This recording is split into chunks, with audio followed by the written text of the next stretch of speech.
কিছু রাজনীতিবিদ সরকারের কাজে বাধা দিচ্ছেন বলে মন্তব্য করেছেন জাতীয় নাগরিক কমিটির যুগ্ম আহ্বায়ক সারওয়ার তুষার।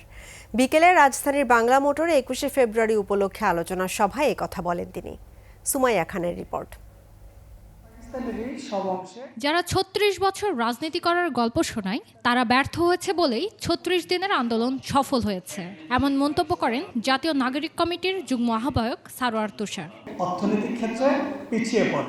বলেন, কিছু রাজনীতিবিদ তরুণ প্রজন্মকে ভয় পায়, তাই সংস্কার ছাড়াই নির্বাচন চাচ্ছেন, কিন্তু তারা বাংলাদেশকে ভালো কিছুই দিতে পারেনি। আপনারা খালি বুঝেন নির্বাচনী একমাত্র আন্দোলন, আর কোনো বাকি আন্দোলন না। চাকরির ইস্যু একটা অত্যন্ত গুরুত্বপূর্ণ ইস্যু। আপনারা পাচার ছাড়া, দুর্নীতি ছাড়া বাংলাদেশে আর কিছু উপহার দিতে পারেন নাই। সংস্কার করতে না পারলে সরকার ব্যর্থ হবে বলে মন্তব্য নাগরিক কমিটির যুগ্ম আহ্বায়কের। এখন হচ্ছে আপনি নোবেল লরিয়েট ইতিহাসের এখানে আছেন। এখন বাংলাদেশ রাষ্ট্রের সংস্কার করার মধ্য দিয়ে বাংলাদেশকে একটা গণতান্ত্রিক রাষ্ট্র হিসেবে বিশ্বের সামনে আপনি স্টাবলিশ করেন, আপনি ইতিহাসের এখানে থাকবেন। আর যদি এটা না করতে পারেন তাহলে নোবেল লরিয়েট আছেন তো, এরপরে এখানে চলে যাবেন। কেউ লুজারকে মনে রাখে না।